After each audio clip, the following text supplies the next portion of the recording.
This is the Alpha Human Podcast, and I am your host, Lawrence Rosenberg. Back with us today is Errol Doebler. Errol is a former Navy SEAL commander and an FBI agent who spent 13 years hunting and investigating terrorists overseas. And during his time with the FBI, Errol was also a member of the FBI's vaunted New York SWAT team. Now, while at the Bureau, Errol also deployed to Afghanistan with the 75th Ranger Regiment as a special agent and participated in extensive combat operations where he earned the FBI's second highest award for valor, the Shield of Bravery. And Errol is currently the founder of an amazing leadership consultancy. It's called Leader 193, where he works with Fortune 100 companies, professional sports organizations. He works with tech startups and individual executives across a vast array of industries. And Errol is also the author of a phenomenal book, which I've read and I've also gone back to a couple of times now. It's called The Process, Art, and Science of Leadership. Man, Errol, welcome back to the show. Well, thanks for having me, Lawrence. And I'm excited to get into a different topic this time around, but I do have to make a small correction. Yes. I was not a Navy SEAL commander. I was a platoon commander, only a lieutenant in the Navy. Small distinction, but it matters a lot in that, in that arena. I don't want anybody going, "Oh, Doebler's passing himself off as a commander." Well, thank you for correcting me. I didn't understand the nuance, but that's interesting. So what is the difference? What's a Navy SEAL commander versus a platoon commander? Yeah, so if it could be two things. So if you say Navy SEAL commander, you could say I was a commander. That was my rank. Okay. I see. Or generally that refers to somebody that has command over a whole team or a very large unit. A platoon commander is just that. I was the commander of a 16-man platoon. Okay. Yeah. So that's great, because to be fair, a lot of my audience wouldn't understand that nuance. So it's so it's great to understand the finer points of how it works. So let me throw this out at you then, because a lot of the guys that listen to our show know Jocko Willink. So Jocko, am I right in saying he was the commander of SEAL Team 3 Task Force Bruiser? Was that the same? Was he also a platoon commander, or was? No, well, okay, so yeah, so now I don't know Jocko personally, but I know enough of where he retired. So he was the task unit commander. Okay. So meaning when a task unit is part of a deployable force. Okay. So he was in charge of several platoons overseas. Okay. That was his task unit. So he was overall in charge of that. He was the commander of that task unit. He wasn't the commander at SEAL Team. I think he was at 3. That's right. Okay. He was also, though, I believe, a commander in the Navy. I think he retired as a commander. So a little confusing. Right. But that's where the differentiation is. Yeah. No, thanks for clearing that up again. These are the little things that make it very interesting for the uninitiated like us to really understand. I mean, this is like second nature to you, but to those of us that are really interested in this kind of thing, it's those finer details which make all the difference. You were assistant platoon commander first in SEAL Team 3 and then platoon commander SEAL Team 1?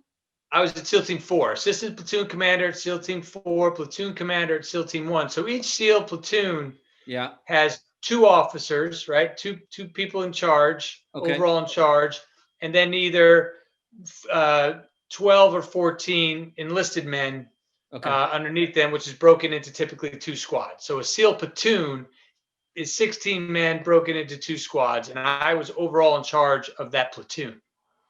Gotcha. Yeah. Fantastic. Well, I didn't bring you on the show for the second round to delve into your Navy SEAL career, although believe me, I'd love to hear, and our audience would love to hear some of those stories. But what I really wanted to delve into, and I know you want to delve into as well, is something that is really not often discussed when it comes to leadership development. In fact, you're probably the only leadership coach or leadership trainer that I've heard of that incorporates what is known as the Wim Hof Method into developing the traits and qualities of a great leader. And I believe I'm called what's called the first mover on that. I think you are. And just hearing about it in a vacuum, you can't really put two and two together. But after reading your book, I completely understand how this is an incredible puzzle piece in helping someone develop those invaluable qualities that you can't measure in a leader. So I'm really looking forward to getting into this. So I'm excited. I'm really excited to have you back on the show, Errol, to really discuss this, because you're a certified Wim Hof coach. Is that right? You're certified. Yeah, I'm a certified Wim Hof instructor. So, and that means something. Look, in the end, it's breathing and cold exposure. Okay. So it's not that difficult, but as we talked about, just getting on the show, getting our notes together, the science is very deep and very complicated. It is. But they want to make sure that Wim Hof has a good brand. Aside from him being awesome, right? They've developed a lot of coaches. They take it very seriously. The certification process is definitely not a rubber stamp. It takes about a year to get certified. And then they're constantly testing you to stay recertified, every year so far. So, and those tests are generally on the science. They want to make sure that you're up to date on the new science, that you can explain the science, and really, in Wim's mind, help change the world. Let's get people happy, healthy, and strong. Those are his words. So the certification means something, and I'm proud to be part of that organization. I truly am. I've got to tell you something. It means a lot to have a Navy SEAL, and not just a Navy SEAL, but someone that has led Navy SEALs, actually not only endorse, but teach the Wim Hof method, because you could just be out there, teaching what you learned in the Navy SEALs, but then to add what you're doing, I mean, that really validates, because the SEALs are known for having to plunge into ice cold water at night. Breathing techniques are really important. So before we get into it, for those that don't know, let's kind of educate them. Who is Wim Hof? Okay. So Wim Hof is for lack of a better term, a Dutch extreme athlete. Now you would describe him as the creator of the Wim Hof method. Okay. He's not, look, in the circles of health and wellness, he's becoming truly an icon, and quite frankly, in the scientific community, because they're the ones who doubted him, and then he proved them wrong on all aspects. So what he's done is he has shown the world, essentially, or reminded the world, that we have the capacity to withstand viruses in our body without our immune system overreacting and making us sick or killing us. Okay, for the one thing, he's reminded us that we have the capacity to heal ourselves when we get sick of the most deadly diseases, just through the things that we have inside of us: our breath, nature, and our mind. He's done this through numerous scientific experiments, and he's done it through actions. So what actions has he done it through? This was when he was getting the attention of the scientific community to say, you have limited our ability to do things. You have made us lose touch with nature and our inner strength. So he climbed Mount Everest in a pair of shorts up to the death zone. Okay, no oxygen, no warm gear, right? Just his mind and his breath. He stayed, I think somebody broke the Guinness record, but he stayed in a tub of ice water, right? Ice and water for 2 hours without his core body temperature changing, just through the use of his mind and his breath. Okay. He's run a marathon, or I think it was a half marathon above the polar circle, the Arctic Circle, barefooted and in shorts, just through using his mind, right, and his breath. Ran a marathon in the desert without drinking water. Again, just showing the power of the mind and the breath. And then when the scientists finally said, okay, we believe that you do these things, and he went to convince them, I can control my autonomic nervous system, my innate immune system. And in a scientific study, he beat the effects of an endotoxin, which is essentially an inert bacteria, but the body doesn't know it's inert. The body treats it as a foreign invader. And through his breath work, he was able to stave off the effects of that disease. And that's when the scientists said, now we have to study everything about you and what you do with this breathing technique, because you're changing science right now. That's Wim Hof in a nutshell.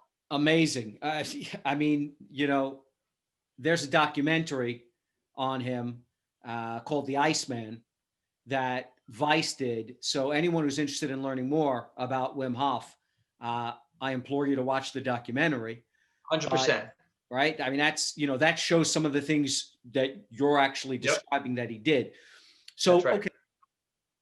So I want to start into your journey into discovering Wim Hof, and, not only using the method yourself, but then going so far as to wanting to teach it to others. So let's kind of start this off with an article that I read and doing some research. And I want to read to you a quote from an article that was written about you in the Sniper Mind blog by David. Oh, okay, right, yeah. Okay. David Amerland. Yeah. Yep. So this is from his article.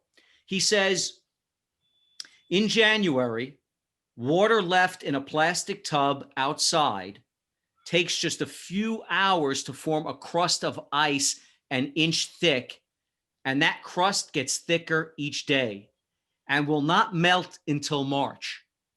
Admittedly, it's not every day that you get to see a man out in winter using a hammer to break that ice with the specific intent to step inside the tub. But that's exactly what Errol Doebler, a former Navy SEAL who coaches corporate executives on leadership skills, is doing. It's early morning. There's snow on the ground, and he's barefoot and dressed in swimming trunks. There's concentration on his face, and he hammers at the ice, breaking it into tiny chunks to reveal the sub-zero water underneath. There is a sense of excitement too. So you're excited. So you're out there, you're breaking open a hole in the ice tub, and you're excited to get in it. So, okay, let's delve in. First of all, why are you plunging yourself into an outdoor ice bath in the dead of winter? When did you start doing this? So first and foremost, an acknowledgement to David Amerland, who wrote that article. He is the author of The Sniper Mind and many books on SEO. He's a speaker, and he also advises companies. So if you read the article, that's who David Amerland is. So anybody who's interested in more, A Sniper Mind, a phenomenal book. Okay, I digress a little bit. Well, okay, why? Right? Well, that's hopefully what we're going to talk about. And, my personal journey, and, I hope it's okay that we talk a lot about my personal journey with it, because it's one thing for me to say, do this and do that, and this is what will happen to you. But the Wim Hof Method, aside from how I use it professionally, which is, it's a technique that is foolproof from leadership development, the way I employ it. It's done, I can't even describe what it's done for me. Okay, so if it's okay, I'll dive into a lot of personal stories about it. We'll also talk about, the application. Please. Yeah. But so I got turned on to the Wim Hof Method from a corporate client. I was going to do a retreat for one of my clients for their company. I think it was a 3-day retreat.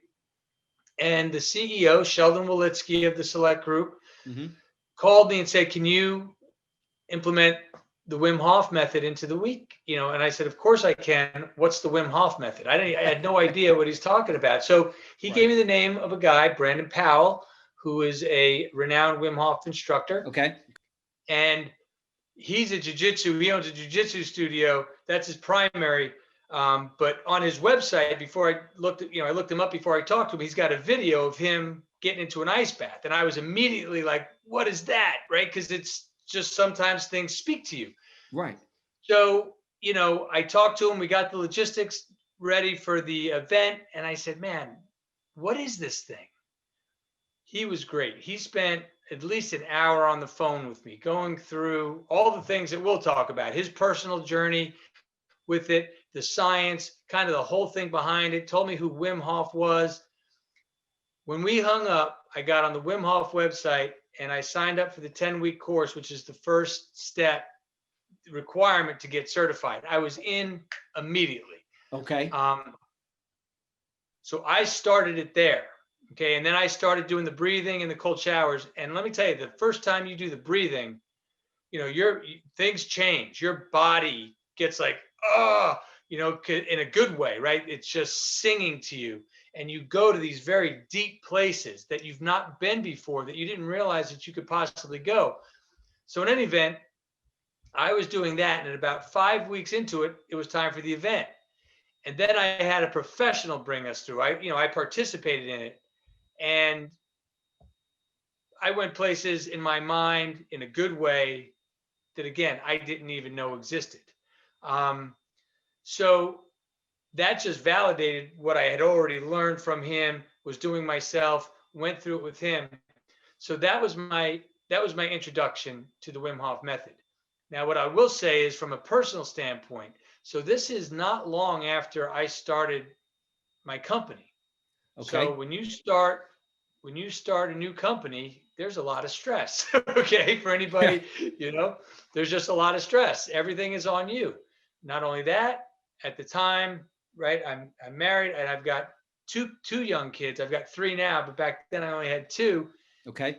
And I was doing the breathing and the cold, and about a week into it, my wife says to me, I'm not sure what this thing you're doing is, but you are never allowed to stop. And I said, okay. I said, why? She said, you're different. She goes, look, you still acknowledge the stress of our life right now and doing your business, but for some reason, the energy coming off of you is a beautiful energy. It's not the stressful energy that sometimes I'm real good at exerting. Okay. So again, if I ever needed any validation besides what was happening to me personally, that was it. When the wife says you're never allowed to stop doing this again, then you don't stop doing it again. And it has impact. Wow. So that's where it started. Okay. That's where it started. Yeah.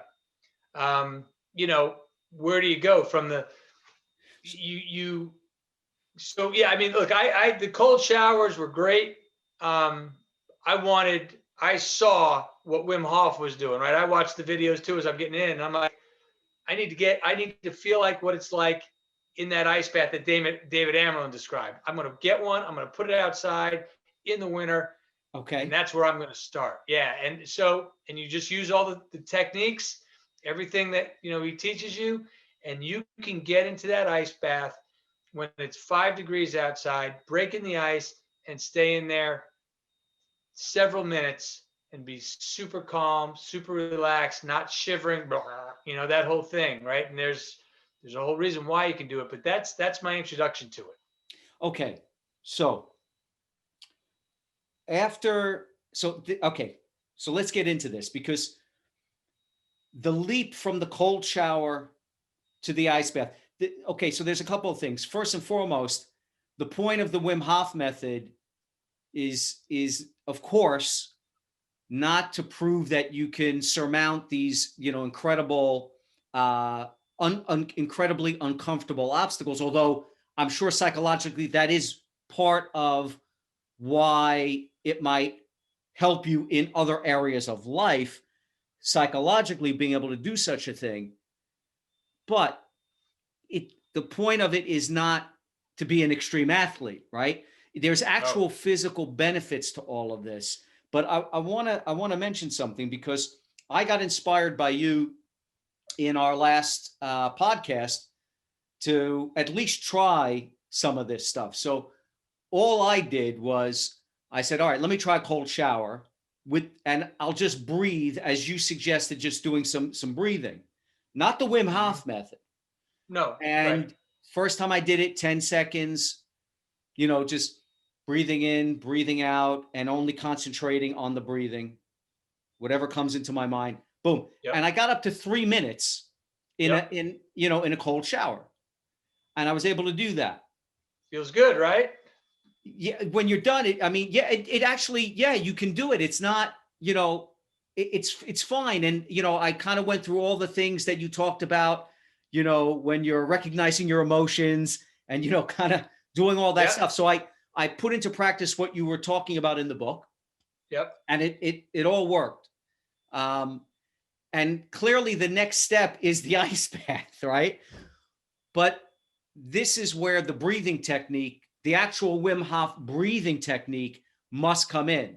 Or maybe not, I don't know, because I could stay in the cold shower longer than 3 minutes, just doing a normal breathing in, breathing out, concentrating on the breath and nothing else.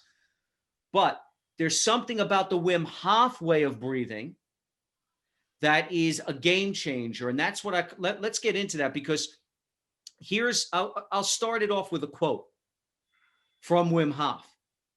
What he says is, if you oxygenate the body the way we do it, the Wim Hof way, then the oxygen gets into the tissue. He said regular breathing doesn't do that. Right. He says what happens in the brain stem, the brain says there's no oxygen anymore. Then it triggers adrenaline to shoot out through the body. Adrenaline is for survival, but this time it is completely controlled. The adrenaline shoots throughout the body and resets it to the best functionality. So my question for you, Errol, is how does the release of adrenaline using the Wim Hof method reduce stress? Okay, because a big part of what Hof talks about is that, his breathing method is a way of reducing stress, right? Mm-hmm. So, given that, I found it, just trying to wrap my head when I was doing my research. All right, what does the Wim Hof breathing method actually do? And when I found out that it causes the triggering of adrenaline throughout the body, I said to myself, I'm not sure I understand that, because my previous understanding was that adrenaline is released specifically as part of the cascade of blood chemicals and stress hormones that drive the fight or flight response. Right. So, just to me on the outside, it seems like that ramps stress way up in the body and mind. Yeah. But clearly that's not what's happening. So, what's your thoughts on that? Yeah. So a couple of things before we get into that. So the first thing you said was about ego. Well, no, you didn't say ego. You said it's not about being extreme, getting into the ice bath. Right. And that is 100% absolutely correct. Anytime I get people who, start telling me, hey, I stayed in this long and I'm going to push it to this long, I go, you're missing the point. That is not the point. Okay, this is not about ego. And if all you're doing is trying to stay in there to see how long you can do it, let's not work together on this, because I have no interest in that. Okay. And that comes straight from Wim Hof, right? No ego. And that's a guy who spends 2 hours in there, and he means it. So that's the first thing. Okay. This is about everything except ego, if I can just say that, right? The next thing, the breathing in the cold. And this is a very important safety thing, because if somebody has even a working knowledge of the Wim Hof breathing technique, we do not do the breathing technique anywhere else other than in a safe place, lying on the floor. Okay, lying on the floor or in a chair, someplace safe, because you may kind of fade consciousness a little bit, right? You're getting so deep into your physiology, you may kind of lose yourself to the point where if you were in an ice bath doing that, you might fall under the ice and now you're going to drown. Wow. Okay, so the breathing technique is so powerful that you only do it as a standalone. Now, as it can prepare you for the ice bath, what it does is, as you literally hack your system, and this is, hack is such an overused word these days, but as you voluntarily influence your autonomic system, you're actually dulling the pain receptors in your body. So that prepares you in a large degree to get into the cold. So if you did the Wim Hof breathing for a 20-minute minimum and then got into the cold, you're going to withstand that cold a little better. It's still going to be cold, okay? But you will have prepared yourself to a larger degree. Okay, so that's the first part of what we discussed, and getting the safety portion out there is extremely important. Okay, because the power of the breathing is unbelievable, and it is a very specific breathing, like you said, right? When we breathe like yoga breathing, if there's somebody who does yoga out there, right? Okay, that's the way we want to be breathing throughout our life, gently in through the nose, right, long, and gently out, either through the mouth or the nose. That's how we want to go through life. That doesn't saturate the body of oxygen. Okay. The Wim Hof breathing method does, and that's the very specific purpose for it. So it's a very deep, aggressive breathing. When you do that, okay, now I don't know how scientists measure adrenaline, but this is in the studies that you read. They found that when you do the Wim Hof Method breathing technique, you release more adrenaline than somebody doing a bungee jump for the first time. Okay, that's powerful, right? So if you've ever bungee jumped, or if you've ever jumped out of an airplane or something like that, right? That's the amount of adrenaline apparently the Wim Hof breathing does, according to the scientific studies. Now, to your point, how in the world does that relax you? Okay, so again, remember, we've got several things going on here. Okay. If you have 2 minutes, okay, and you're looking to try to relax, don't do the Wim Hof Method breathing. Okay, it's not what it's designed for. Okay. If you have 2 minutes and you need to relax, take those nice, deep, meditative breaths, those yoga breaths, right? Okay. And we could talk about that, what that does for you. But how does it get you? How does the Wim Hof Method get you to relax? Okay, so here's what we're doing. Okay. We're doing this heavy breathing. We are releasing adrenaline through the body, okay? At the end of 30 deep breaths, we exhale, we hold our breath, okay? Now this starts to regulate the CO2. The CO2 begins to build up in your body as you hold your breath, and the oxygen levels go down. Maybe you hold your breath for, I don't know, a minute, whatever it is, okay? Then you do another round, okay? You're breathing again. You do it all over again. You exhale, you hold your breath. Same process, but it's going to take longer for the CO2 to build up and for the oxygen to go away, okay? And now your heart rate is probably going down. Now you do it again, okay? At some point, and I don't know where it is, and I will be the first one to tell you, there's parts of the science that I can't explain. I just know through reading it and that here's what happens. Okay. Okay. At about the 20-minute mark, as you go through that breathing, adrenaline filling your body, and then CO2, and then it's taking you longer and longer to get the need to breathe response because of a buildup of CO2. At some point, the parasympathetic system takes over the sympathetic system, meaning we are voluntarily initially activating our fight or flight, our sympathetic response, because we're pumping our body full of adrenaline. And then over the course of that 20 minutes, we move from fight or flight to rest and digest. Now we have literally hacked our nervous system, that part of our autonomic nervous system, the sympathetic and parasympathetic systems, okay, the autonomic system, we have literally hacked into our body and influenced them on purpose. Okay, when you get to that 20-minute mark, your body, if you finish, you're going to get up like this. Whoa, that feels good. Okay, because you are truly in a rest and digest state. Now, so if you want to start your day out right, nice and calm, not even understanding what's happening physiologically, do that. When I do my seminars for the breathing, and I finally bring everybody out of it, I ask people who feels like they fell asleep. Invariably, half the people raise their hands. Wow. And the answer is no, you didn't. First of all, because I'm constantly yammering the whole time.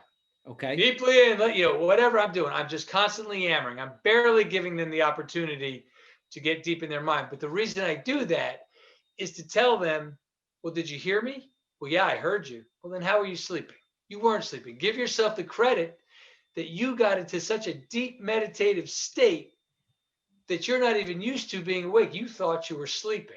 Okay, so that's the first thing. So does that make sense so far? So far, yeah. Okay.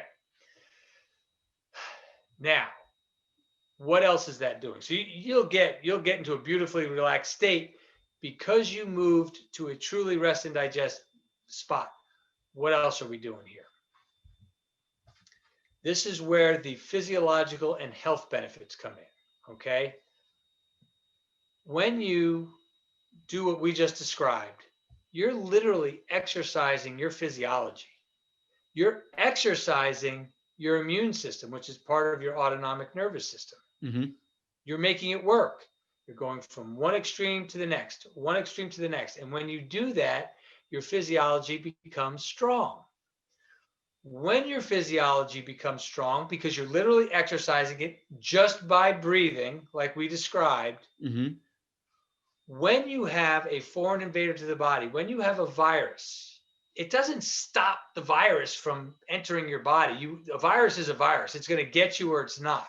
Okay. Okay. What the difference is, what is going to happen to you when it enters your body. The fact that we've exercised our immune system means we dampen the inflammation response when the immune system goes to work. So that foreign invader enters our body, that virus enters our body. Our immune system goes to work. Our white blood cells are still charging. They're fighting that off. Okay. What's also happening, though, is when we say we dampen the inflammation response, it's the inflammation response in the body that gets us sick. Right. It's the inflammation response that causes the fever, that causes the chills, that causes the sweating, that causes all that stuff.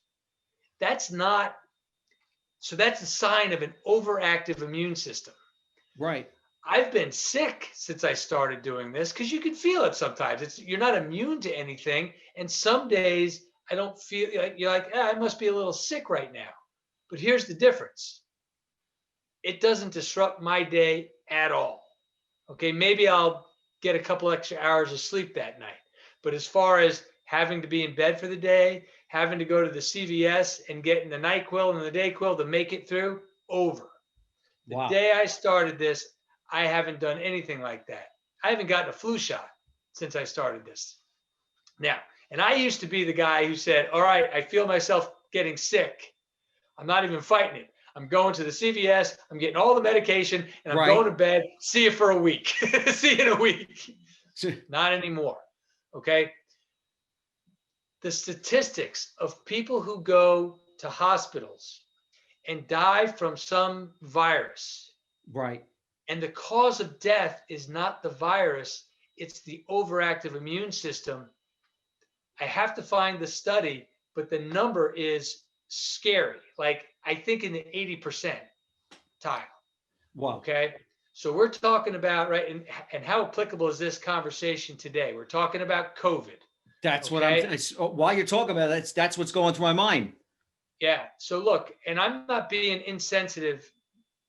When we talk about COVID as a society now, we're putting everything into one conversation. there's several conversations that need to happen separately. First of all, Right. people are dying. Okay. That's a tragedy no matter what. Right. That's one conversation. This is separate from our sympathy for people and families who are dying from this. Separate conversation from some of the hard reality. We don't have a COVID problem in the United States. We have a health problem. We have an overweight problem. We have a lifestyle problem, because what's happening is the way we're living, our immune system is weak. When our immune system is weak, we get things like type 2 diabetes. We get things like cardiovascular diseases. We get things like high blood pressure or low blood pressure. And when we have those comorbidities in our system and something new enters it, like COVID, it will have devastating effects. Okay. Look, I'm not looking to get COVID. Okay. But right. I'm pretty sure if I got it, I'm pretty confident in my body's ability to manage it as if it was any other virus that entered my body. Okay. Well, this is so interesting because, a couple of things here. First of all, COVID triggers an autoimmune response, which is what, the big problem with people who get COVID, with people that get COVID, is the fact that they're having this massive cytokine storm and this autoimmune reaction. And so that's why what you're talking about is so interesting, because, if anyone hearing this is thinking, oh, well, breathing, going into cold baths, controlling your immune system, this is all just very fluffy and it's all very right. But as you said, Hof has been tested scientifically. Yes. So let's and by the way, we're not exactly we're what not you saying just said, the Wim Lawrence, Hof is method. exactly what the scientists said about Wim Hof. Oh, okay, Mr. Yoga Man, whatever it is, you've been to the Far East, blah, blah, blah. You can't control your autonomic nervous system. Knock it off, because it's autonomic. It happens automatically. Right. And then he proved to them wrong. You can. Yeah. And so here's what happened, because, Wim Hof and a group of his students were injected with a toxin, as you mentioned earlier, as part of a controlled scientific experiment to test the immune system of people who had followed Wim Hof's training regimen for 10 days. Yep. And the results were published in, like, not just any journal. It was published in the very prestigious PNAS, Proceedings of the National Academy of Sciences of the United States, which is a peer-reviewed journal. Yep. And here's what it said. It said excessive, this was the abstract, excessive or persistent pro-inflammatory cytokine production plays a central role in autoimmune diseases. Okay, that's what we've just been talking about, right? It's the overactivity of the immune system which causes all of this madness, because of the inflammation that when you get hit with something, a foreign invader, your body goes into this autoimmune response. Okay. That's right. And it was the autoimmune diseases that they first identified, like you just said, oh, Wim Hof Method can alleviate the autoimmune diseases. But then they found it's pretty much for everything. And here's why. Okay. Because when you're in fight or flight, let's talk about inflammation for a second. Okay. Okay. Because inflammation's the key here. When you do the breathing technique we just described, the Wim Hof breathing technique, and after 20 minutes, right, you go to, people are like, what are they talking about? Rest and digest, fight or flight. Here's the bottom line. You clear your body of inflammation when you do this. That's what happens when you hack your system in the Wim Hof method. So not only do you get to a different state mentally and emotionally, and are you exercising your immune system to make it stronger, but you clear your body full of inflammation. You start at ground zero. Inflammation. What is inflammation, right? We know that when you eat bad, you get, can you hear my dog Nate banging on the door? Sorry about that. No, I can't. All right. Anyway, So when you don't eat well, inflammation enters the body. Okay. Okay. So eat well and you'll alleviate the symptoms of inflammation, right? Don't eat McDonald's and you won't get inflamed. We know that exercising, moderate exercises, decreases the amount of inflammation in your body. That's good. Okay. But here's what also creates inflammation: stress. When you send your body full of adrenaline, that's stress, and that naturally creates inflammation in your body. Okay. Now, when you're running away from the bear, right, to get away, that's good. Inflammation is there to protect you. It's there to do all the things it needs to do, right? It's there to, it takes all the energy away from your organs and sends it to your limbs, right? So you can run away, and it keeps you focused here. You're not thinking about greater grand things as you're running away. That's what inflammation does for you to a degree, what the adrenaline does for you to a degree. And the byproduct of that is inflammation. Inflammation has been shown to be the key driver in things like depression. See, I'm so depressed, I commit suicide. In autoimmune diseases, like we talked about, it's a buildup of inflammation. Now, cancer, Parkinson's, Alzheimer's, type 2 diabetes, cardiovascular diseases, all stemming from chronic inflammation. So we talked about not eating well, okay? You can kind of alleviate that a little bit by exercising and eating better. But stress, okay? Why do somebody who exercises, eat right, all of a sudden we find out they have cancer, or there's some awful disease, they have a cardiovascular disease, or they drop dead of a heart attack? Why? Here's why, or here's the obvious conclusion to that. This hasn't been scientifically proven, but the anecdotal data is overwhelming. It might as well be. It's because maybe when that person is running or biking or swimming or exercising, they're doing this. Oh, I got to get the stress out of me. I had a terrible day, right? And the second they're done exercising, they're still thinking about this stressful situation. Here's what we know about the brain. The brain doesn't distinguish between a stressful thought and a stressful action. To the brain, it's the same. So if I'm thinking about stress, I'm releasing adrenaline into my body and I'm creating inflammation. And eventually, no matter how much you exercise and no matter how much you eat right, the stress will overtake your body and it'll become chronic. Go back to what we're talking about.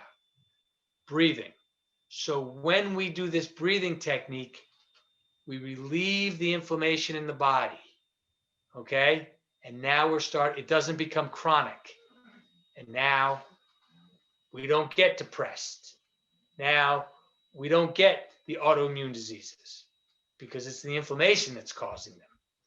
Am I making sense, or am I just going in a million different directions? No. It makes sense because so here's the amazing thing. What they found was that, again, you shouldn't be able to control that, right? You consciously shouldn't be able to turn on the body's ability to regulate its autonomic nervous system to produce those hacks or those effects. Right. But apparently, using the Wim Hof method, you can, because in that study, they said that, acute activation of the sympathetic nervous system attenuates the innate immune response. However, both the autonomic nervous system and the innate immune system are regarded as systems that cannot be voluntarily influenced. So that is the position of modern day science and modern day medicine. They say it in the abstract of the study, right? They set everyone up with that. And then they inject Wim Hof and the students with an endotoxin. Okay. And they study what actually takes place in Wim Hof and the students versus a control group who did not use the Wim Hof method. And what are the results? This is the official result. The study demonstrates that the in vivo innate immune response can be voluntarily influenced in a non-pharmacological manner through voluntary activation of sympathetic nervous system. So he proved through your breath. That's it. It's unbelievable. It's unbelievable. It's world changing. It's world changing. And here's another thing, because when I was first looking into, well, how does the Wim Hof method do it? Like what is the breathing doing? And when I first saw that it's triggering an epinephrine response, an adrenaline response, I thought to myself, okay, and in my mind, I'm conflating yoga breathing with Wim Hof breathing. Yep. Stress reduction with, I can't kind of get over the fact that, well, how does adrenaline help with stress? But in studying what the findings were and looking into the science, what it turned out, because one of my big contention was that, so if Wim Hof's method increases adrenaline throughout the body, it's triggering fight or flight. There's other stress chemicals being released, other stress hormones like cortisol, which is catabolic. How is this good? The study actually, this is the crazy thing. So a couple of things. The study showed that Wim Hof and the students, right, was that all those other hormones, all those other blood chemicals in fight or flight were not increased. Only epinephrine, only the adrenaline that he's saying you control and that shoots throughout the body, that does the reset. So what they found was that norepinephrine, dopamine, and cortisol levels were not increased in the training group. It appears that the techniques predominantly result in stimulation of the sympathetic input to the adrenal medulla, because this is the most abundant source of epinephrine in the body. So this is unbelievable, because it turns out that epinephrine lowers inflammation in the body. And then I realized, wait a second, asthmatics, when you have asthma, or you get an acute allergic response and your breathing tubes close up, that's the autoimmune system overreacting. That's right. And what do they give you? They can give you an adrenaline shot. Yes. Right. Holy crap. So, I mean, so the whole thing is just amazing. And look, we are not, let's be clear. We're not saying that, okay, this is something that can prevent COVID. This is something that can prevent viruses. No. But what we do know is that this is something that can allow you to reduce inflammation in the body. And that if for instance, in Wim Hof's case, if you get hit with an endotoxin, a foreign invader that hits the body and causes an autoimmune response, he's proven that you can dampen the immune response, because it even said here, right? I have it. It said that the effect, it said that Wim Hof and his training group experienced lower levels of inflammation and were less affected by the fever and the nausea that usually accompanies the injection. Right. Right. Look, so again, when it relates to COVID, like you said, we're not COVID is a virus. Being healthy, being anything doesn't prevent the virus from getting you. You're going to get it. If you're going to get it, you're going to get it. It's what your body's doing when you get it. That's what we're talking about. Right. This is not a death sentence by any stretch of the imagination. It is only a death sentence if you are already so unhealthy and your immune system is already so weak that, of course, another foreign invader is going to overreact your immune system, and then that's going to be the cause of the death. Okay, this is the conversation that we're not having. And I think there's a million different reasons why we're not having. First of all, it doesn't help people politically to have a conversation like this. Right. Second of all, it certainly doesn't help the pharmaceutical industry to have a conversation like this. Right. Third of all, we are now becoming too sensitive around telling the truth around unhealthiness. Okay. And now we're saying, so there's going to be, so if I say you're 40 pounds overweight, yeah, you're going to have a problem if you get the COVID virus, because you are naturally going to have weak things inside of you. God forbid you say something like that. Now I'm fat shaming. Okay. Again, we're not having the proper conversations. Okay. Nobody's shaming somebody for having a weak immune system because they're unhealthy. What we're doing is saying, but that's why you're at risk.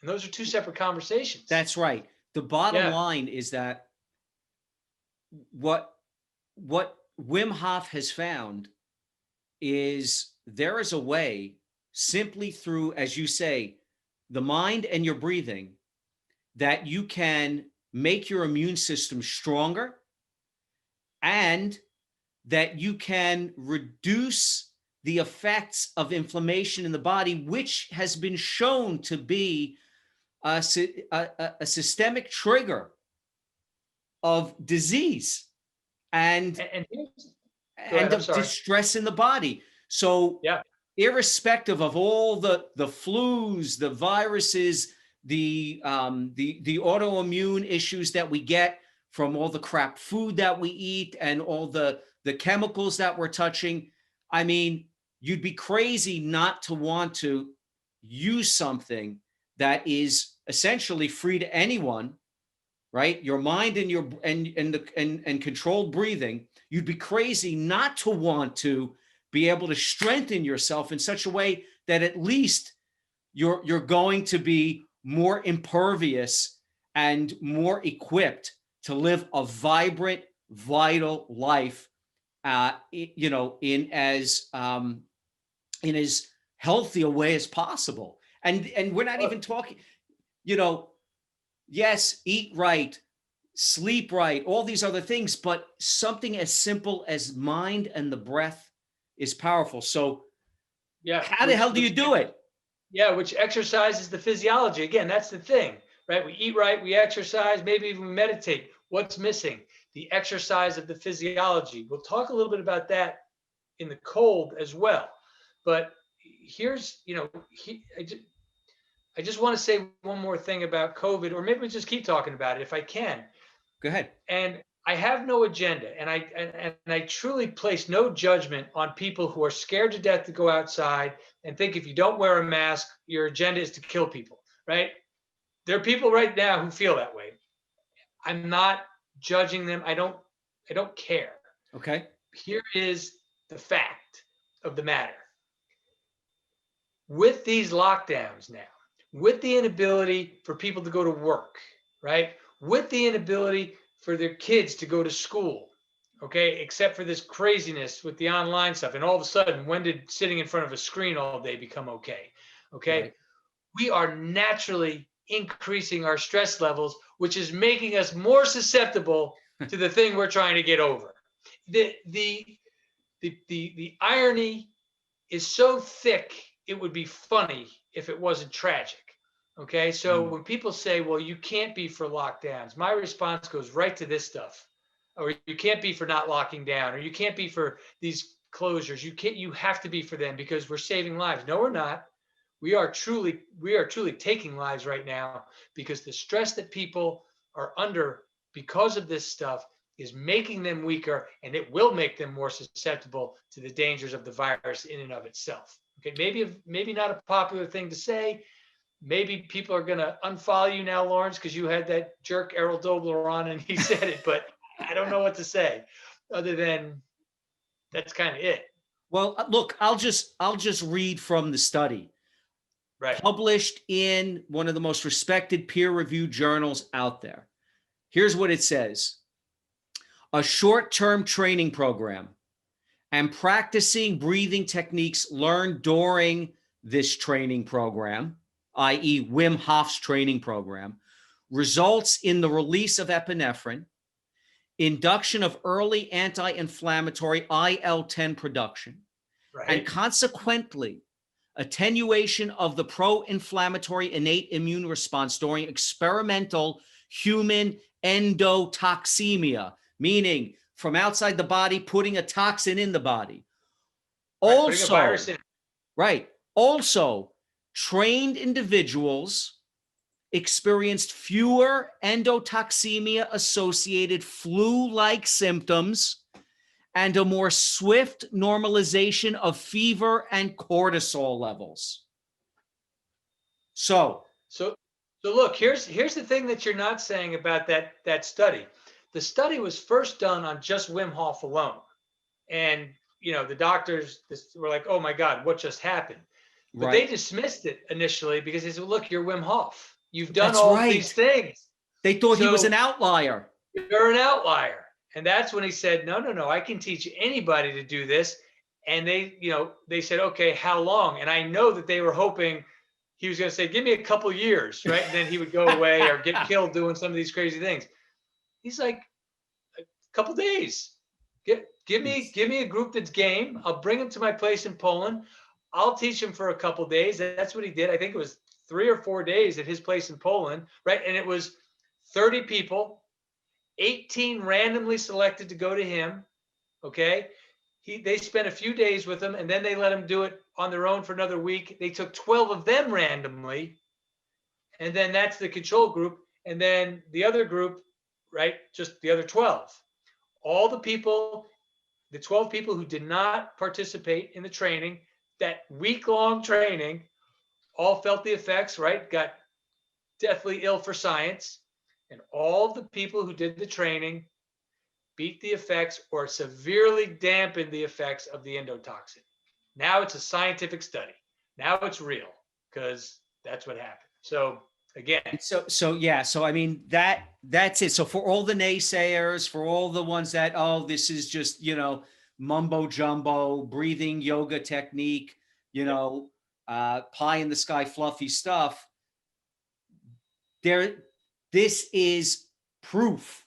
Positive. Wim Hof, the Wim Hof website has all of the studies. Wim Hof doesn't do anything anymore without a team of scientists following him.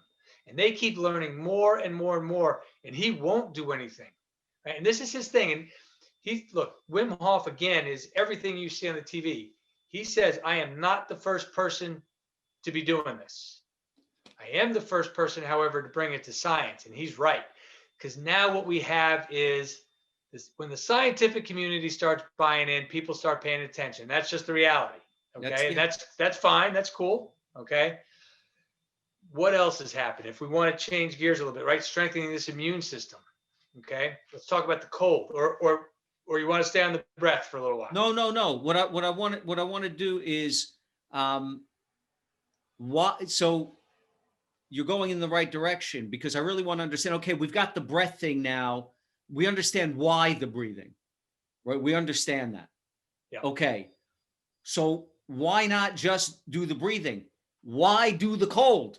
Why do the ice baths? What is it, the combination about these two things that, makes this so important in the Wim Hof method? Because it's not just the breathing, it's the breathing and it's the ice. Yeah. So as it relates to strengthening your immune system, okay, that's what we're going to talk about.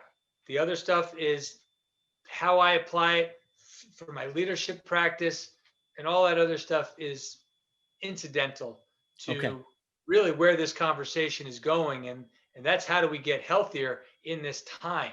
Right. Okay. So let me just think of a good place to start. Humans are the evolutionary winners, right? We've been around thousands of years. We keep surviving, right? Nature just can't seem to get rid of us. For God's sakes, the dinosaurs lost. Okay. Yet here we are.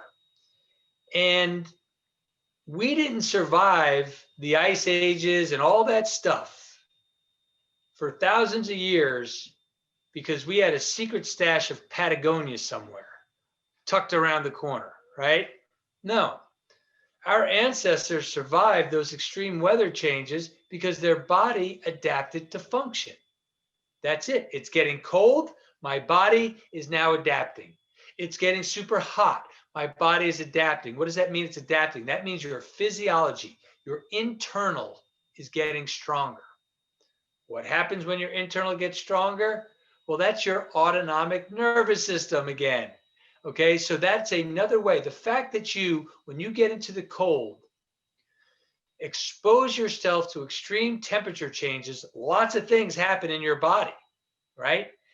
You know, your veins lock down, right? Vasoconstriction starts to happen. You know, all things, right? You know, you get the adrenaline rush again, the whole thing. It's an induced panic attack.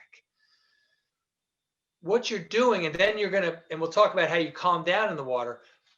But what you're doing is you're giving your immune system a workout. It's being exercised voluntarily, internally. How else are you supposed to exercise your organs and your cardiovascular system in those ways for the veins to get stronger? Okay. Well, you get in the cold, you expose yourself to that heat. So now, or that temperature difference. So now when that foreign invader enters our body, our internal is strong because we've exercised it. It doesn't overreact. Okay. It's as simple as that. It's science, but it's not rocket science. So when you get into the cold, what happens? You have an induced panic attack, right? Right. That's what happens. Right. Breathe in, because you're all of a sudden you're in fight or flight. Your body's helping you. It's saying, get out of this. This is ridiculous. Right. Okay.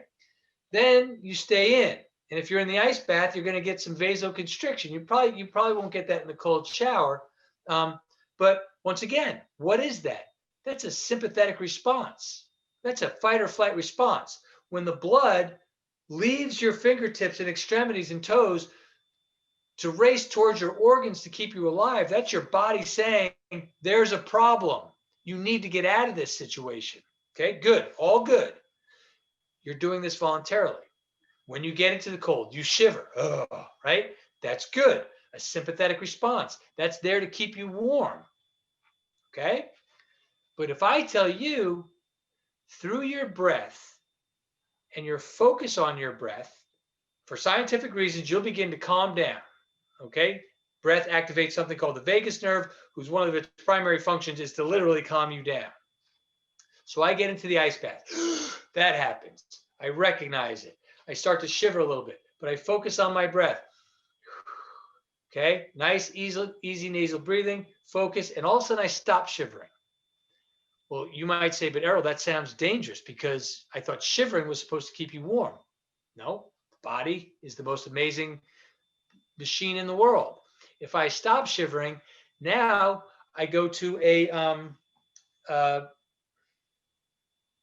start burning fat. What's that called? Anyway, I go to the state where I'm burning lipolysis. fat. So I'm now burning fat to keep warm. So wait, Errol, burn fat by getting cold? That sounds pretty awesome. So my point is, I can now alleviate the symptoms of a fight or flight response because I've used my breath and my mind to calm down. Now, all of a sudden, there is no fight or flight response. And I'm staying warm by burning fat. Okay. And then eventually, when you start to get good at this, the veins start to open up and blood starts to flow again. So what have you done? You have voluntarily hacked your system, your autonomic nervous system, moved from a fight or flight response to a rest and digest response.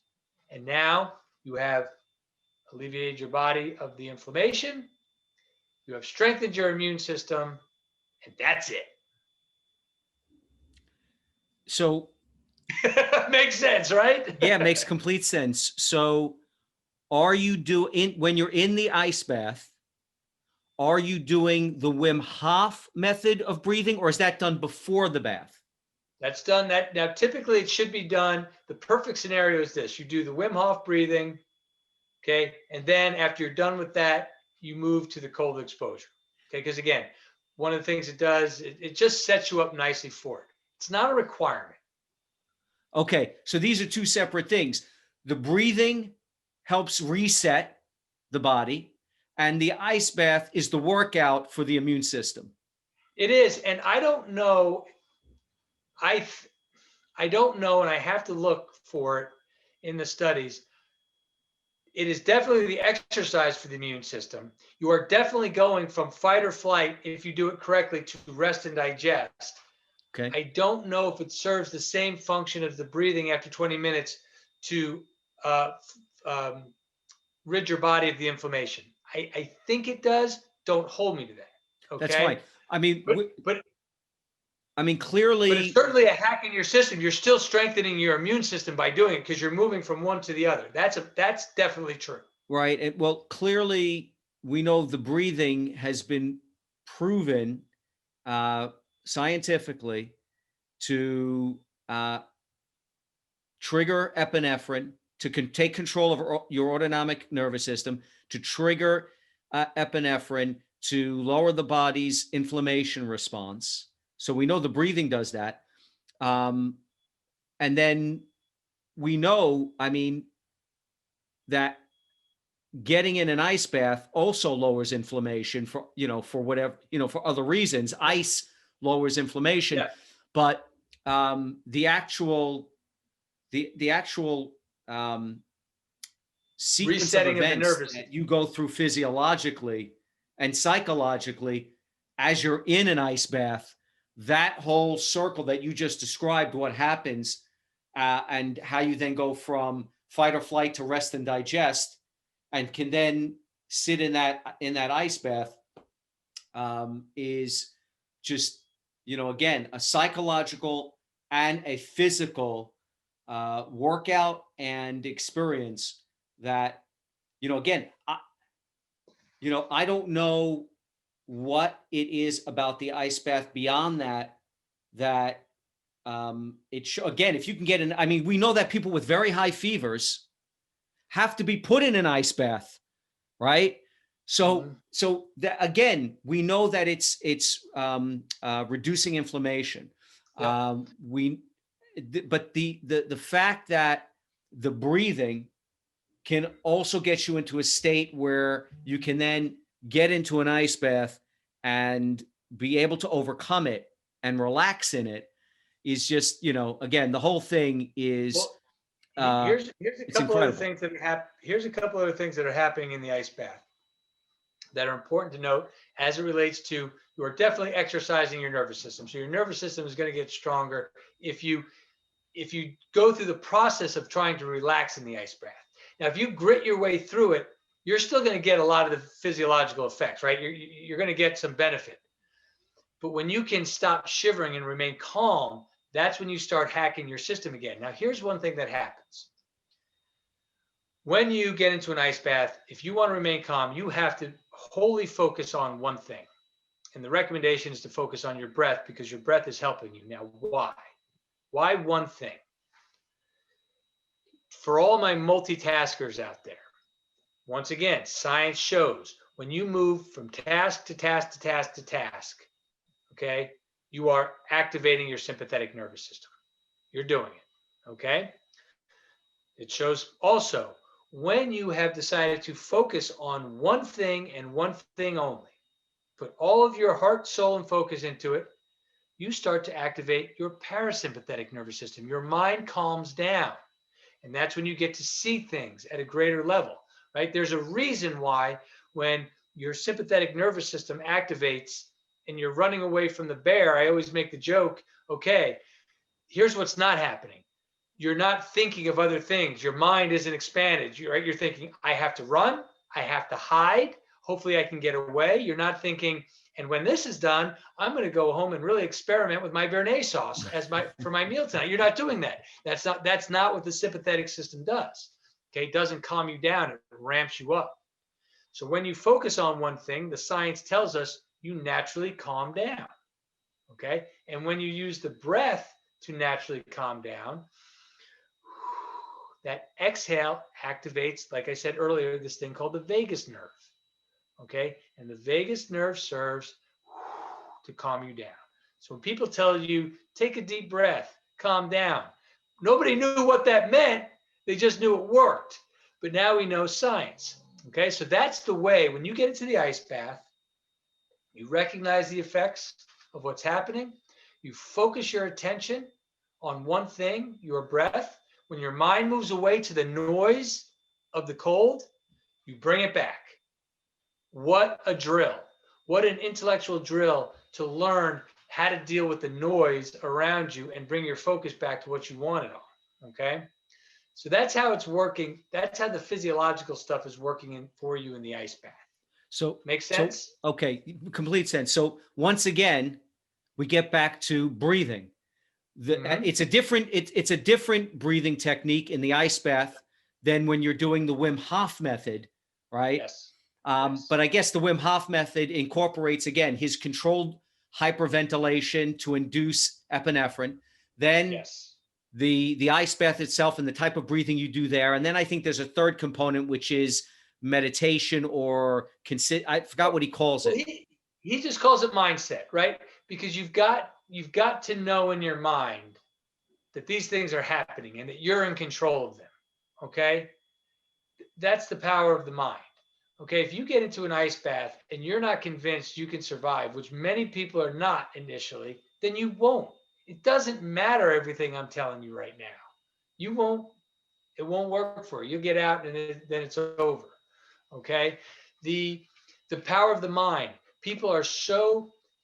Ask somebody to sit and meditate for 5 minutes. They don't. First of all, they won't know what meditation is. We can talk about that. They won't be able to do it. I'm not wired that way. I'm ADHD, right? I've got to take medication for that. I can't.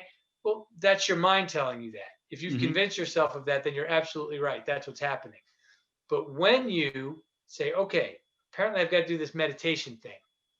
And meditation is nothing more than an awareness of where your mind is. That's it, folks. So when you say, okay, I'm going to meditate, I'm going to focus on one thing, my breath. When your mind moves away from your breath, which it will, you're aware of it and you bring it back, you're meditating. It doesn't matter if your mind moves away 1,000 times in a minute. If you're aware of it, you bring it back every time you're meditating. And your mind has to be able to tell you, I can sit here and do this. I can do this. People have a terrible time with it. Power of the mind.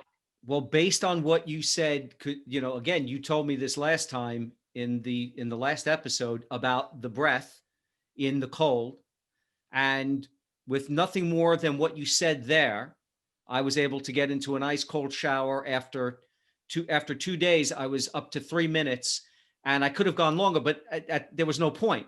But I could have stayed longer because every time as you call it, the noise entered my mind, I remembered what you said about bringing it back to the breath, and that was it. It enabled me to do it. So we keep coming back to the breath. We keep coming back to the breath. So what I'd like to do before we wrap up is, so again, the breathing in deeply, as you said, to activate the vagus nerve by breathing in and then breathing out, in and out in the ice bath to focus the mind. Boom. That's a very simple breathing technique. Right. And again, to reiterate, in the ice bath, gentle nasal breathing. Gentle nasal breathing in the ice bath, not the aggressive Wim Hof breathing, which I think we're about to demonstrate. And that's what I want to make a point of saying. So there's that breathing, which is a very simple breathing technique, which really doesn't take much study at all. It's okay. That's what you do, and you go do it. Then there's the Wim Hof, controlled hyperventilation to release epinephrine breathing method. So before we wrap up, can you give us an example? Can you show us what is it? What is that breathing technique? Okay. You don't have to do the whole thing. Obviously, it's a 20-minute thing. Yeah. No, we'll give a little thing here. So here's what we're going to do. First of all, are you sitting in a chair with a back? Yes. Okay, good. So we're safe. So I'm going to describe the breathing to you. I'm going to put you through about 10 breaths. Okay. And then you're going to hold your breath. We're going to see how long you're going to hold your breath for. But while you're holding your breath, I just want you to focus on, because you can't focus on your breath because you're going to be not breathing. Focus on that mind's eye. Focus on the darkness. Focus on one thing. and we'll see how it goes. But here's what it looks like, right? It is a deep, aggressive breath. Now, they don't like you to say aggressive because people get bent out of shape about that term, but that's what it is, okay? This is work. It's not a relaxing breath. This is not meant to relax you. This is meant to work you. So you start from the belly and you take a, right, deeply in, and you want to expand your rib cage. You want to expand your chest cavity. You want the breath to come up through your throat, into your head as much as you can. Bring the air in. So when you get it here, though, and then you just let it go. It just falls out of your mouth. You don't blow it out, right? And you don't puff it out. You just naturally let it flow out. And then it's a circular breathing. Then you bring it back around, deeply in, let it go. Belly, chest, head, let it go. Bring it back around. Okay. Wim Hof says, I don't care what hole you bring the air in through, just bring it in. Okay. So for the purposes of this, when you breathe in through your mouth, you get a much stronger response. So for when we do this quick demonstration, breathe in through the mouth and the nose. Okay. As you get good at this, you experiment. The instructors, the Wim Hof instructors are so good now. They're so good on the science. They'll make a joke every now and then and say, look, Wim Hof is not always the best person to teach you the Wim Hof method. Because he says things like, just find a hole and breathe. Don't worry about it. Ultimately, that raw energy is what we're after. Okay, so what we're going to do is I'm going to cue you. Deeply in, let it go. When you can follow my cues exactly or just use me as a general guide, but it's going to be this.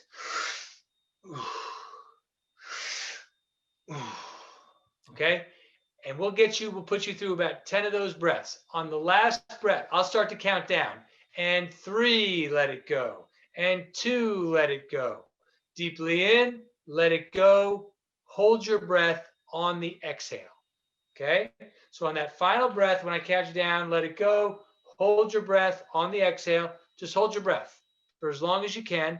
I'm going to time you. We'll see what it looks like. And will be the example. After the exhale or instead of the exhale? After the exhale. Deeply in. Let it go. Hold your breath. Okay. You ready? Yep. Okay. Beginning now. Deeply in. Let it go. Deeply in. Let it go.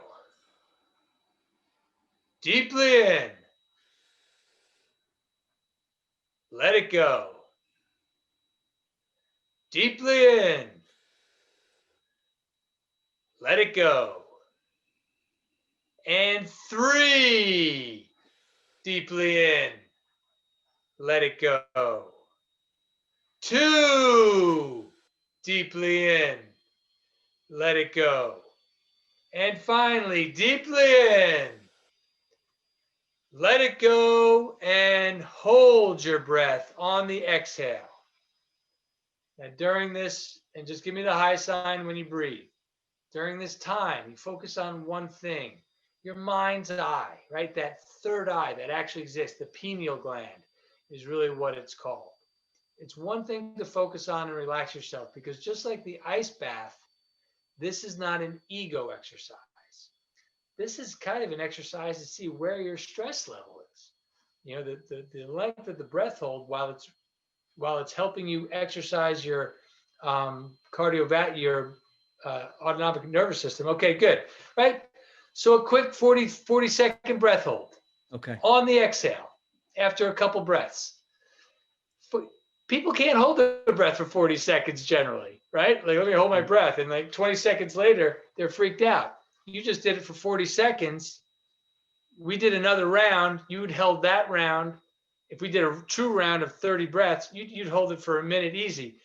I've held my breath for 6.5 minutes based on this. Okay. Now, 6.5 minutes. Yeah. Now that's not the goal. Once again, the goal is not ego, but it's what I've found is and Wim Hof says that if you can hold your breath for 3 minutes, that's when you've truly reset your nervous system.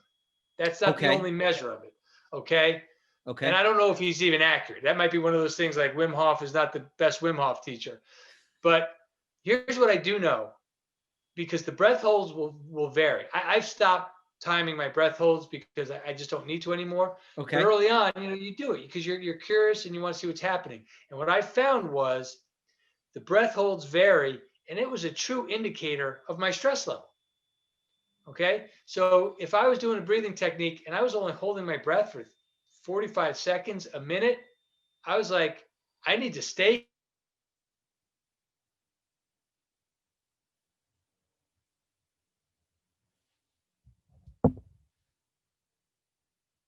complete relaxed state, right? Your heart's not pumping faster, it's slowing down, you can hold your breath longer. So from that standpoint, it's a good indicator of maybe where your stress level is relative to what you've done over a period of time. So that's the example. That's the breathing. So phenomenal. Now, one last question, and then I want to ask you about, because I think you may have a seminar coming up. So I want to ask you about that. But one last thing. You're a Navy SEAL. You were plunging into, the cold water at night before ever knowing about the Wim Hof Method. Yep. Okay. And you were having to go underwater. And I mean, hell, they I know part of the training after BUDS is when they dunk you in the pool and they're pulling your gear, they're pulling your respirator out, your breather, right? Coming out to get, and you panic. And that even people that pass BUDS end up washing out when they do that after Hell Week, and you're under the pool where they're pulling out the breathing apparatus. So you've gone through all of that and having to hold your breath underwater and not panic about it, but without Wim Hof. Yeah. Now, obviously, Wim Hof, I guess the question I have is, would the Wim Hof method have helped you as a Navy SEAL in your training and in your exercises in the water? Yeah. And Wim actually went out and worked with some Navy SEALs to introduce this to them. And the answer is yes, it would. And here's why. Knowledge is power.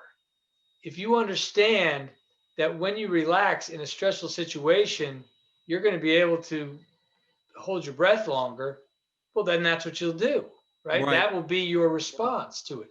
When you understand that the cold can be survived, and look, nature always wins. Let's just be clear about that. Nature always wins. But when you understand that if you're sitting in the cold and you don't have to go, to get through it, you can really just breathe and really just be calm in it. Of course, that would make things easier. Okay. But here's the beauty of what happened. And this is what Wim is saying. We have lost our inner self. And this is why going through BUDS and being a SEAL is unique and special, because we learned to adapt to function without even realizing what we were doing. These teachings of Wim Hof, right? I knew inherently on that 50-meter underwater swim that if I tighten up, right? If I'm stressed out under the water, my heart's going to be beating faster and I'm going to burn oxygen. I'm not going to stay under longer. So you just relax, right? You don't really know a whole lot else, but you kind of do that. And when you're in the cold, right? When they're doing surf torture for you, or if you're in a real operation and you're in freezing cold water, you know that if you allow the noise of the cold to affect you, you're not going to be operating at your optimum level. So you focus your attention on the here and now and the present. Guys quit in SEAL training when they're in the cold because all they're thinking about is something other than relax. They're thinking about, how long am I going to have to stay in here? I don't know how much longer I can make it. If they make us do this again later, I can't do it. I quit. That's what happens. If they just knew the technique of use your mind, use your breath, focus on one thing, you'll be fine. Relax. That will calm you down. They wouldn't quit. So that's kind of so yes, it would help because the knowledge is power. But the really fun thing now about looking back on that experience and knowing what I know now as a Wim Hof Method instructor and fanatic is it really would have made it easier. Some people are still going to quit, but for me, it would have made it easier, So yeah. I could see this. I could see the Wim Hof method being extremely useful to the special operations community, especially Navy SEALs. But so interesting to hear that Wim Hof actually worked with some SEALs as well. Yeah, he went out there. It's I shouldn't be surprised. So right. you have a seminar coming up? Yeah, we do. So what I've got is I've opened up now the retreats that I just used for clients. We're opening up to the public. I'm calling them the forums. So in January 18th to the 20th will be Forum 0121. And that's going to be held here in New Jersey. You can go to my website. And what we do is it's a leadership forum. Okay. But we employ these Wim Hof methods that we talked about, right? To practice the leadership things. So that's in January. I'm also putting together an advanced Wim Hof retreat in February where it's just 100% Wim Hof. And we will go through more advanced breathing techniques. We'll talk more about science. We'll do the walk in the, hopefully it's nice and cold in February here. So we'll be in shorts. We'll walk up a mountain. It's not Mount Kitchka like, Wim Hof does. But, so that'll be a Saturday to Sunday event, an overnight event. And the details of that will be coming out. So we've got a couple of open things coming up. And then I've got the basics Wim Hof Method seminars I put on pretty regularly. So, you can go to my website and find out when they're being on. And I do those all over the country. So we've got one in February in not Cleveland, but a town close to Cleveland, maybe Toledo, something like that. But anyway, I've got one in Ohio in February, and then we're going to find a couple more. I think I'm going to have one in Boston in February or March, and we'll have a couple in New Jersey in that time frame as well. You think about it, I guess you won't be moving to Florida anytime soon because, the Wim Hof method doesn't, I like the warm as much as anybody, but I kind of now need the cold, we haven't even gone through my personal journey. You got to have me on again. That's a whole, hopefully that will make that's the triumvirate. That's right. That's I guess, but look, I'm teasing. But there's just still so much more. We've just scratched the surface to the Wim Hof method and how to apply it to your day-to-day. If I can, one quick thing, and I know you're like, come on, Errol, we got to get rid of you. But think of it this way. When we get into the cold is just a sensation, right? It's just a thing. It doesn't have an agenda, okay? Mm-hmm. We're the ones who assign the emotion to the cold. Oh, I can't get into an ice bath. I hate the cold more than anybody in the whole world. That's the worst thing in the world. The cold didn't do that to you. You did that to you. Imagine changing your relationship with the cold, right? Assigning a new emotion to it and then being able to be very at home and at peace with it. And then imagine using that same skill in every other aspect of your life. When you get into the car and there's a traffic jam. The traffic jam is just a thing. You're the one who assigns the emotion to it. When you get to that coworker or the boss who makes you crazy, well, they're just people who do things. You're the one who assigns the emotion to it. How about that ability to assign emotion to something? And we learn to do that through the cold. I will close with that. Powerful. Yeah. So, so now I guess we'll have to do another episode where we bring, because we've done the leadership episode, we've done the breathing cold exposure episode. Now we need to bring together how does the breathing and the cold exposure help you in life and with leadership, right? Yep. And then you have the full spectrum of what all of this means. Right. So, all right, that's it. We'll have to have another episode, Errol. So, get ready for it. We'll figure out when we do that one. But when you put up these seminars, shout them out on LinkedIn. I'll share them. Let's get it out there. thanks so much for doing the show again. This one was so fascinating, informative. As you said, we only scratched the surface. I've got like another like 10 questions we didn't even get to, but the point is this is powerful stuff. Once again, just like your leadership book, it's usable and it makes a difference in your life and apparently in business. So where can our audience find you? Leader193.com. I'm leader193.com is my website, at leader193 for Instagram and Facebook, and I'm also on LinkedIn. I think I'm Errol Doebler on LinkedIn. Leader193 has a separate site, but yeah, that's where you find me. Yep. Great stuff. I implore everyone to get your book. The book is amazing. And again, the information you shared with us today, powerful stuff. The next move is putting out a bucket of ice water, letting it freeze over, and then cracking it and diving in. That's the next level. We'll see about that. But thanks so much, Errol. Great having you on the show. Thank you, Lawrence. I appreciate it. All right. Take care. All right.